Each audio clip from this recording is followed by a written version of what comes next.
Abram की पत्नी सारा के कोई संतान न थी और उसके हाजरा नाम की एक मिस्री लोड़ी थी।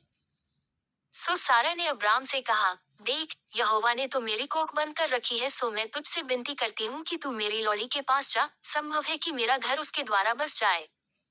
सो सारा की यह बात अब्राम ने मान ली। सो जब अब्राम को कनान देश में रहते 10 वर्ष बीत चुके, तब उसकी स्त्री सारा ने अपनी मिस्री लोड़ी हाजरा को लेकर अपने पति अब्राम को दिया कि वह उसकी पत्नी हो। और वह हाजरा के पास गया और वह गर्भवती हुई, और जब उसने जाना कि वह गर्भवती है, तब वह अपनी स्वामिनी को अपनी दृष्टि में तुच्छ समझने लगी। तब सारा ने अब्राम से कहा, जो मुझ पर उपद्रव हुआ सो तेरे ही सिर पर हो। मैंने तो अपनी लोड़ी को तेरी पत्नी कर दिया, पर जब उसने जाना कि वह गर्भवती है, तब वह मुझे तुच्छ समझने लगी। सो यहोवा मेरे और तेरे बीच में न्याय करे।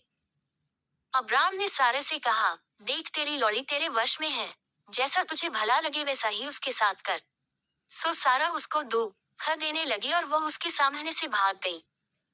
तब यहोवा के दूत ने उसको जंगल में शूर के मार्ग पर जल के एक सोते के पास पाकर कहा, हे सारा की लौड़ी हाजरा, तू कहाँ से आती और कहाँ को जाती है?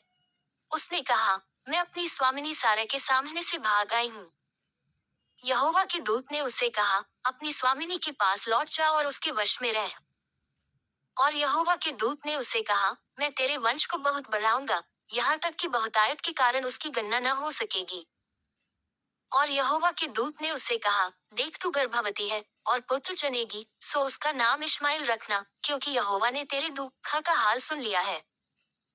और वह मनुष्य बनेले गदहे के समान होगा, उसका हाथ सबके विरुद्ध उठेगा और सबके हाथ उसके विरुद्ध उठेंगे, और वह अपने सब भाई बंधुओं के मध्य में बसा रहेगा। तब उसने यहोवा का नाम जिसने उससे बातें की थी अतकलरोई रखकर कहा कि क्या मैं यहाँ भी उसको जाते हुए देखने पाई जो मेरा देखने हारा है।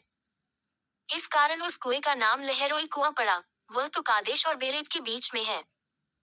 सो हाजरा अब्राम के द्वारा एक पुत्र जनी, और अब्राम ने अपने पुत्र का नाम, जिसे हाजरा जनी, इश्माएल रखा। जब हाजरा ने अब्राम के द्वारा इश्माएल को जन्म दिया, उस समय अब्राम 86 वर्ष का था।